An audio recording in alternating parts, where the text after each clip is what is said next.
नमस्कार विद्यार्थी मित्रों, आज हम कक्षा 9 में 13वां पद्य नीति के दोहे इसके बारे में चर्चा करेंगे। इसके रचयिता है रहीम, जिनका जन्म लगभग सन 1553 में हुआ और बताया जाता है कि उनका निधन सन 1626 में हुआ। लेखक के बारे में चर्चा करेंगे। कवि रहीम बादशाह अकबर के नवरत्न में से एक थे। उन्होंने नीति व्यवहार संबंधी अनेक दोहे लिखे हैं। यहाँ उनके 9 दोहे दिए गए हैं। इनमें परोपकार, सच्ची मित्रता, तुच्छ वस्तु का महत्व आदि के बारे में बताया गया है। सबसे पहले दोहा देखते हैं। तरुवर फल नहीं खात है, सरवर पियह नहीं पान, कही रहीम पर काज हित, संपत्ति सुचहि सुजान। रहीम कहते हैं कि पेड़ जो है वो अपने फल नहीं खाते हैं, तरुवर फल नहीं खाते, सरवर पियह न पान, और सरोवर अपना पानी नहीं पीते हैं। कही रहीम पर काजित, संपत्ति सुचहि सुजान। उसी तरह सज्जन आदमी परोपकार के लिए धन संपत्ति कभी भी संग्रह नहीं करता है, वो सदा उसको बांटता रहता है। यानी पहले दोहे में यहाँ पर सज्जन की बात की गई है, और सज्जन हमेशा जो है वो धन का संग्रह नहीं, लेकिन धन को वो सब में बांटता रहता है। यानी सबके परकाजित, परोपकार के लिए अपने धन को भी वह बांट देता है। दूसरा दुआ है। कही रहीम संपत्ति सगे, बनत बहुत बहुरीत, विपति कसोटी जे कसे, तेई साचे मीत। दूसरे दोहे में रहीम जी कहते हैं, जब किसी आदमी के पास बहुत धन होता है, संपत्ति होती है, बनत बहुत बहुरीत, यानी उनके साथ संबंध जोड़ने के लिए कई लोग उसके सगे बनने के लिए तैयार हो जाते हैं। कई तरह से वो अपना रिश्ता जोड़ने के लिए तैयार हो जाते हैं। विपत्ति कसोटी जे कसे, तेई साचे मित्र। उससे रिश्ता जोड़ने के लिए वो तैयार हो जाए, लेकिन सच्चे मित्र तो वो है जो विपत्ति के समय साथ देते हैं। यानी अगर व्यक्ति के ऊपर कोई विपत्ति, आपदा आ जाए, मुश्किल आ जाए, समस्या आ जाए, उस वक्त जो सच्चा आदमी उसके साथ खड़ा रहता है, वही सच्चा मित्र, यानी सही वही सच्चा मित्र कहलाता है। तीसरा दोहा। रही मन देखी बड़ेन को, लघु न दीजिए डारी, जहाँ काम आवे सुई, कहाँ करे तरवारी। रहीम कहते हैं कि बड़ों को देखकर छोटों की उपेक्षा नहीं करनी चाहिए। यानी कि कोई बड़ी चीज़ देख लो आप, तो छोटी चीज़ का मूल्य कम नहीं हो जाता है। जहाँ काम आवे सुई, कहाँ करे तरवारी। जो काम सुई कर सकती है, क्या वह तलवार कर सकती है? हम सुई से अपने कपड़े सिल सकते हैं, अपने कपड़े को सी सकते हैं, लेकिन तलवार से हम उन कपड़ों को सी नहीं सकते, क्योंकि अगर तलवार से हम उन कपड़ों को सीने जाएंगे तो कपड़ा फट जाएगा। उसी तरह रहीम कहते हैं कि बड़ों को देखकर छोटों की उपेक्षा नहीं करनी चाहिए। चौथा दोहा। दिन सबन को लखत है, दिन ही लखे न कोय, जो रहीम दिन ही लखे, दिन बंधु सम होय। रहीम जी कहते हैं कि असहाय और गरीब लोग सबको आशा भरी नज़रों से देखते हैं। यानी दिन सबन को लखत है, दिन ही लखे न कोई। यानी गरीब जो है, असहाय जो है, वो सबको आशा भरी नज़रों से देखते हैं, पर उनकी ओर कोई नहीं देखता है। जैसे दिन ही लखे ना कोई, कोई उनकी ओर नहीं देखता है। जो रहीम दिन ही लखे, दिन बंधु सम होय, पर कोई दया दृष्टि नहीं करता है। जो असहाय और गरीबों पर दया दृष्टि करता है, वह सचमुच भगवान के समान होता है।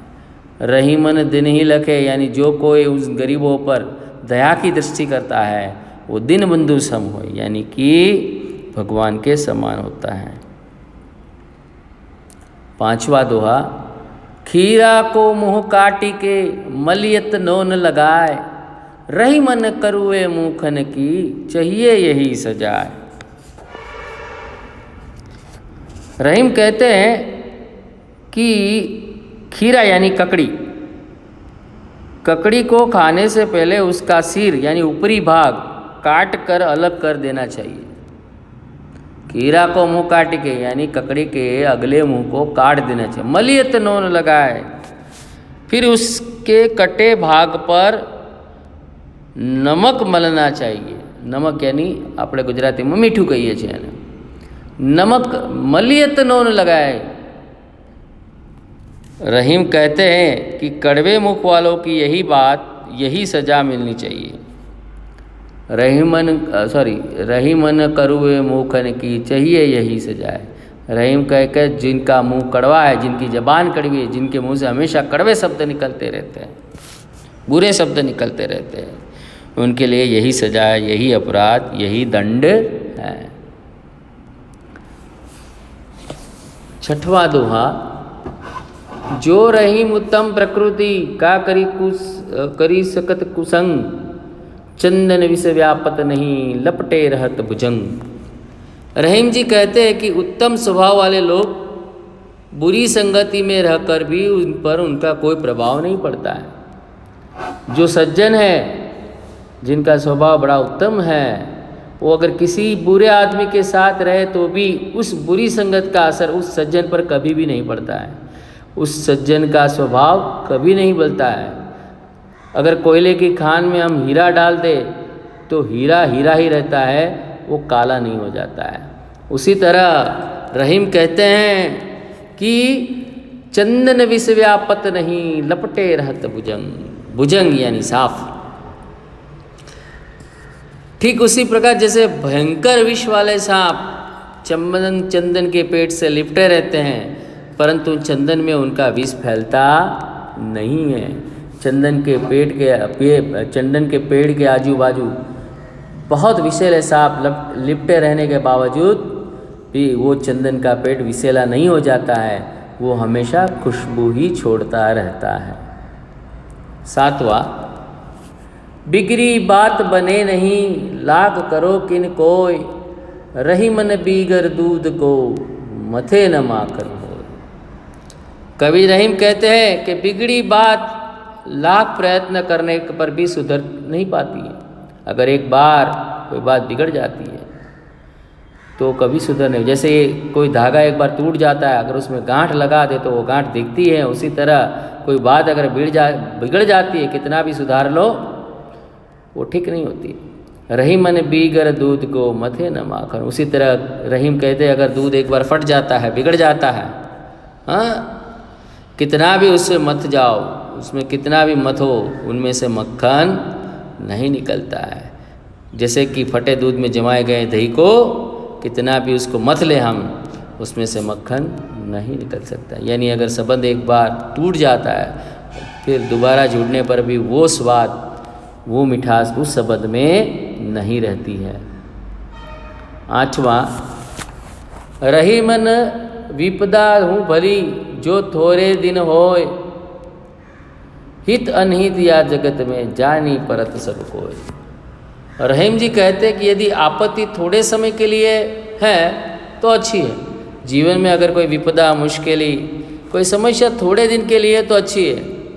हीन अनहिता जगत में जानी परत सो। इससे हमें ये पता चलता है कि जब हमारे जीवन में कोई समस्या आती है, उस वक्त कौन हमारा हितकारी है और कौन हमारा अहितकारी, यानी कौन हमारे लिए अच्छा सोच रहा है और कौन हमारे लिए बुरा सोच रहा है, उसकी जानकारी हमें मिल जाती है। यानी हर एक आदमी के, हर एक मनुष्य के जीवन में थोड़े समय के लिए समस्या तो आनी चाहिए, ताकि उन्हें अपने मित्र और शत्रु के बारे में पता चल सके। 9वां दोहा, रही मन वे नर मर चुके, जे कहूँ मांगन जाही, उनसे पहले वे मुए जिन मुख निकसत नहीं। रहीम जी कहते हैं कि वे मनुष्य जिंदा होते हुए भी मरे हुए हैं जो दूसरे के दरवाजे मांगने जाते हैं। यानी जो लोग मांगते हैं वो सही मायने में मरे हुए हैं। हालांकि वो जिंदा दिखते हैं लेकिन उनकी आत्मा मर चुकी है। उनसे पहले वे मुए जिन मुख निकसत नाही। लेकिन रहीम ये कहते हैं कि जिनके मुख से ना नहीं निकलता, जो कोई मांगने जाता है अगर वो बोलता है ना नहीं है, उनके हिसाब से, रहीम के हिसाब से वो उन मांगने वालों से भी पहले से मर चुके हैं जो मांगने को देने से इनकार कर देते हैं। तो इस तरह यहाँ हम देख सकते हैं कि रहीम जी जीवन में मित्रता, परोपकार, तुच्छ वस्तु का महत्व, इन सभी चीज़ों के बारे में यहाँ बहुत ही अच्छी तरह समझाने का प्रयत्न किया है। तो छात्रों, आपको ये समझना चाहिए, ये जो दोहे हैं वो हमारे जीवन में बड़ा महत्व रखते हैं। अगर आप उनको ध्यान से पढ़ोगे, उनको आप अपने दिमाग में उतारोगे, बिठाओगे, उनको समझोगे, तो आपकी जीवन में कई ऐसी समस्याएं हैं जो आसान हो जाएगी। ये दोहे इसीलिए हैं जीवन में बोध देने के लिए, जीवन में क्या सही है क्या गलत है उसकी जानकारी रखने के लिए इनको समझना बहुत ज़रूरी है। अंत में यहाँ पर स्वाध्याय दिया हुआ है, आप देख सकते हैं। देखिए आप यहाँ पर स्वाध्याय दिया हुआ है, प्रश्नों के उत्तर भी दिए हैं जो आप अपने खुद को लिखना है और समझ के लिखना है। इन दोहों को दोबारा पढ़िए, समझिए। अगर आपके पास समझने में थोड़ी दिक्कत हो रही तो आपके पास कोई सपोर्टिव ऐसा कोई साहित्य है जिनको पढ़कर भी आप इन दोहों को समझ सकते हैं। तो आज के लिए इतना ही, दोबारा मिलेंगे।